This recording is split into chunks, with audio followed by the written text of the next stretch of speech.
Hello, I'm here to talk about some of the price increases happening at the Revelstoke Visual Arts Centre Pottery Studio and a little context as to why we're talking about price increases. So to jump right in, I'm going to keep this under 5 minutes. All of the community studios here at RVAC provide access to specialized equipment at an affordable rate. So no matter what, we are going to make sure that the pottery studio remains well below industry standard. I know Revelstoke is expensive to live in. We will do our best to make it as affordable as possible. The conversation we're having today is about how we want to balance this affordability for our community with the sustainability of the center. That's both the Revelstoke Visual Arts Center and the Pottery Studio itself. Unfortunately, we are living in some pretty scary times for the art world and the nonprofit art world. We're seeing nonprofits close all around us. We're seeing an unstable funding landscape, so less grants are available. There's a pretty global volatility happening.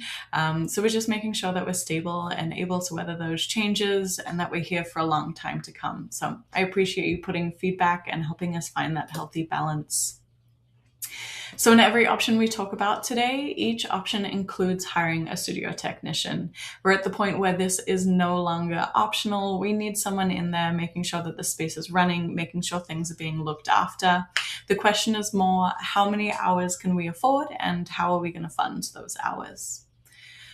Historically, RVAC has kept prices a little bit too low for the pottery studio. Again, affordability is important, but we're at the point where sometimes it's a little bit hard to replace sponges, and that's not the level of service we want to offer. We want to make sure that we're offering a solid pottery studio while still keeping things affordable. Now, in every option as well, there is an energy exchange position available. So just like many of our local yoga studios, if there's someone that can't afford a full pottery membership, they can come in, complete hours, get some pottery time in return. So here's a quick look at our 3 options. In all of them, there's a monthly option. In the 6 months, you end up with a free month. In an annual, you get 2 free months. The status quo option here, number 1, not much changes here. It's a $5 per month increase, basically just keeping up with inflation. The studio tech will be in at about 7 hours per month, funded mostly through the storage cubby fees. We may have to reassess how these storage cubby fees are done, but not much changing here, very much status quo. Option number 2 is a moderate price increase. So here the studio tech is able to do a little bit more, bring a little bit more love back into the space. They'll be hired through storage cubby fees and this fee increase.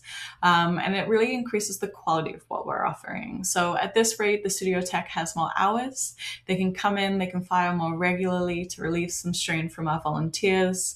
We'll be able to do some regular kiln maintenance to prevent outages, and just having someone dedicated to the pottery studio means I'm not acting as the middleman.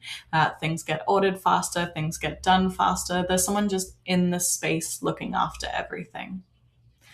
Option number 3, increased services, $60 per month. This is our biggest jump in costs, but it obviously comes with the biggest increase in services. So along with everything we just talked about in the moderate increase, so that's less strain on our volunteers, regular kiln maintenance, regular resupplying, it also comes with some extra options as well, just because our studio tech's going to have more time to increase services. So in this option, we would potentially be able to set up a market program. A little bit more on that if it's an option we're able to explore, but basically that would be an option for our emerging potters to be able to sell as a group organized by RVAC. It would also allow us to set up a glaze pool option. This would be an additional fee because the glazes are an additional cost, but would have someone on site to be able to maintain this glaze pool. It would also allow us to explore other things. I know lots of people have been asking about a way to reclaim clay. Having a studio tech at this level means we can just increase what we offer at the Revelstoke Pottery Studio. Really quickly, I want to provide some price comparison. So looking at the Clay Line Pottery and Studio in Kelowna, that's $110 per month. Community Clay in Vancouver is $145 per month. Clay Collective in Revelstoke is $150. Quick side note there, the Clay Collective is a business in the downtown core. We're a nonprofit. Our expenses are different. We can get grant funding. The Clay Collective is absolutely charging what they should. No shade to them. We're just different businesses. This is just a price comparison. The art station in Fernie is a whopping $230 per month. They have some firing included with those costs, but I do think that can kind of show you the range of pricing that we're looking at. Compared to things here at RVAC, our most expensive suggested increase is $60 a month, so still well below these industry standards. Just wanted to provide a little context there.